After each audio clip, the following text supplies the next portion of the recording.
Good morning students. आज हम लोग संस्कृत व्याकरण के अंतर्गत संधि का अध्ययन करेंगे। संधि क्या होती है, तो आइए देखते हैं संधि। ठीक है, वर्ण द्वयस्य मेलनेन यह विकारः उत्पद्यते साह संधि कथ्यते। तो वर्ण द्वयस्य मेलनेन यह विकार है, विकार यानी परिवर्तनम, उत्पद्यते सा संधि करते, अर्थात दो वर्णों के मेल से जो विकार उत्पन्न होता है उसे संधि कहते हैं। ठीक है, फिर से एक बार सुनिएगा। वर्ण द्वयस्य मेलनेन यह विकार है, उत्पद्यते सा संधि कथ्यते। तो दो वर्णों के मेल से जो विकार उत्पन्न होता है उसे संधि कहते हैं। संधि त्रिधा, संधि तीन प्रकार की होती है। स्वर संधि, व्यंजन संधि, विसर्ग संधि। ठीक है, तो संधि तीन प्रकार की होती है। पहला है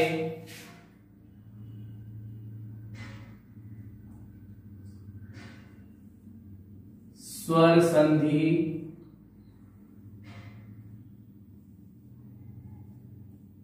स्वर संधि। नंबर 2 व्यंजन संधि, व्यंजन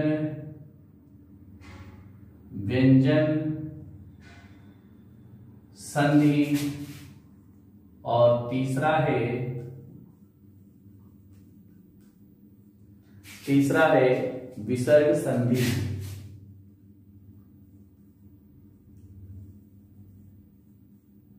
ठीक, जिस प्रकार से आप लोगों ने हिंदी में पढ़ा है कि संधि तीन प्रकार की होती हैं, ठीक उसी प्रकार से संस्कृत में भी संधि तीन होती हैं। स्वर संधि, व्यंजन संधि, विसर्ग संधि।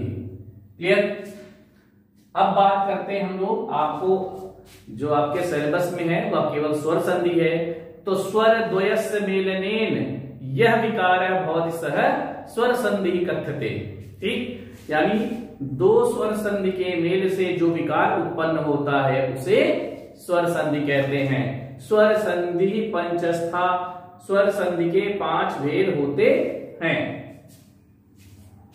ठीक है, स्वर संधि।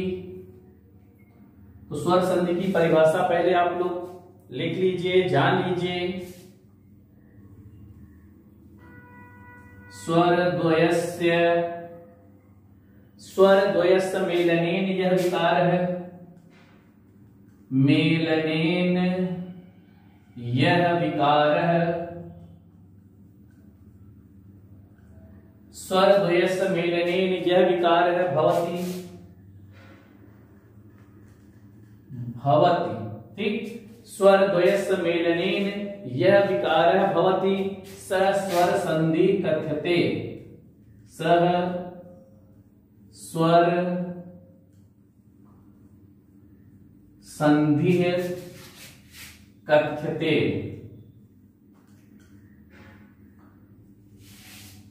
ठीक, यानी कि तो स्वर संधि के मेल से जो विकार उत्पन्न होता है उसे स्वर संधि कहते हैं। स्वर संधि पंचस्था, स्वर संधि 5 प्रकार की होती है। ठीक है, पहला है दीर्घ संधि, दीर्घ संधि जिसका सूत्र है अकः सवर्णे दीर्घ, अकः सवर्णे दीर्घ। ठीक, तो पहला है दीर्घ संधि। नंबर 2 गुण संधि, सूत्र होगा आद गुण है।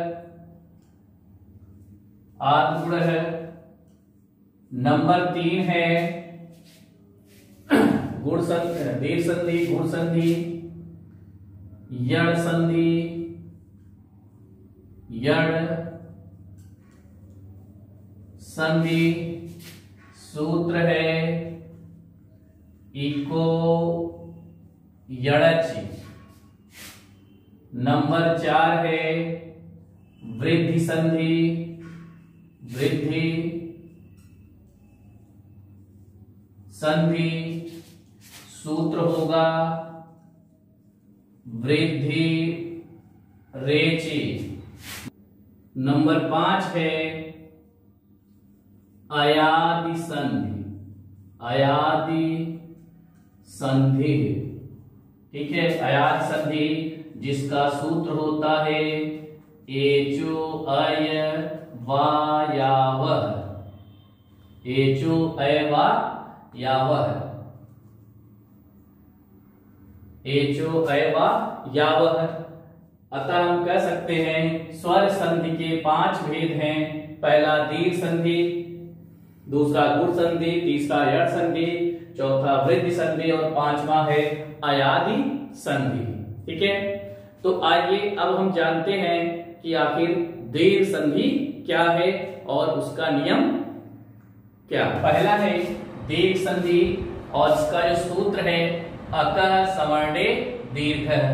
ठीक, अब सूत्र क्या कह रहा है कि अक प्रत्याहार वाले वर्ण के बाद, अक प्रत्याहार वाले वर्ण के पश्चात यदि समान स्वर आता है तो वहां पर दीर्घ संधि हो जाता है।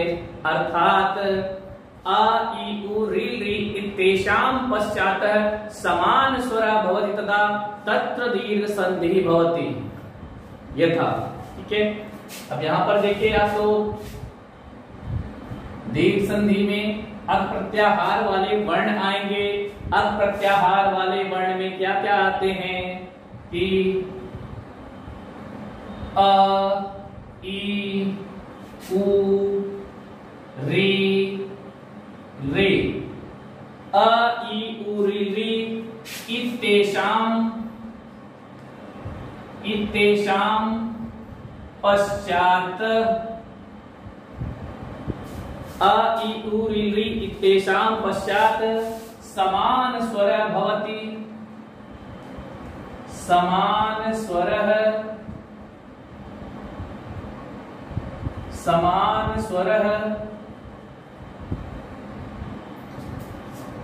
अ ई उ रि रि इत्येषां पश्चात समान स्वर भवति तदा तत्र,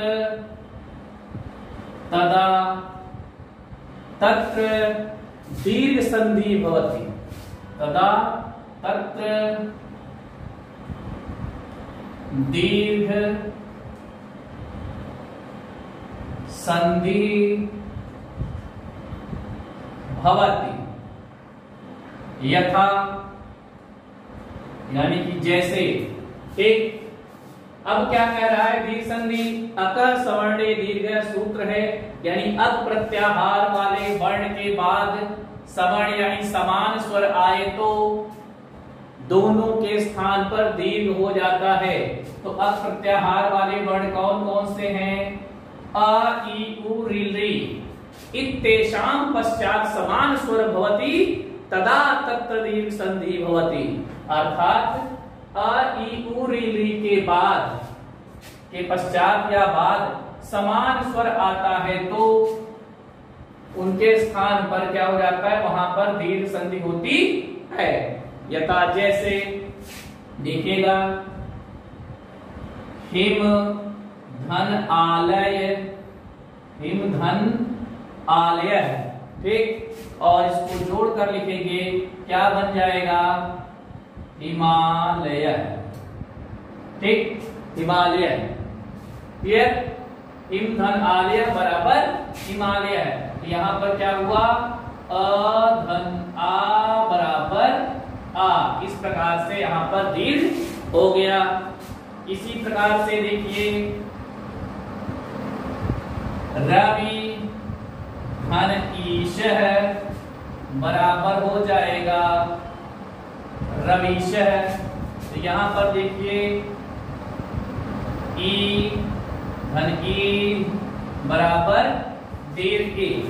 ठीक, इसी प्रकार से देखिए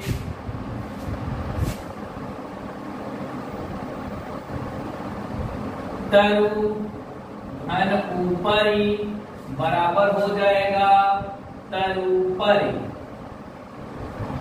तरुपरी यहां पर देखिए उ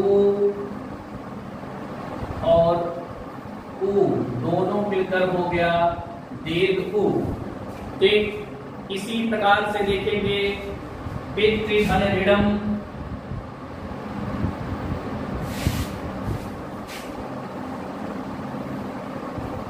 पितृधन ऋणम बराबर हो जाएगा पितृणम। यहां पर देखिएगा पितृणम। ठीक यानी री और री दोनों मिलके बड़ी री हो जाएगी। ठीक यहां पर देखिए री का मेल री से हुआ तो हो गया दीर्घ री। उसी प्रकार से री का देखिए री अपने आप में पहले से ही दीर्घ होता है, इसलिए उसमें कोई विशेष परिवर्तन नहीं होता। क्लियर? तो आपने क्या देखा कि जब अ ई उ री री के पश्चात कोई भी समान स्वर आता है तो दोनों के स्थान पर दीर्घ हो जाता है। ठीक तो दीर्घ संधि क्या है एक बार फिर से सुनिएगा। अ ई उ री री इत्येषां पश्चात समान स्वर भवति तदा तत्र दीर्घ संधि भवति। क्लियर? तो प्यारे बच्चों आज की क्लास में हम लोग केवल दीर्घ संधि तक जानते हैं। इसके आगे जो स्वर संधि के भेद हैं हम लोग अगली क्लास में देखेंगे। तब तक के लिए धन्यवाद।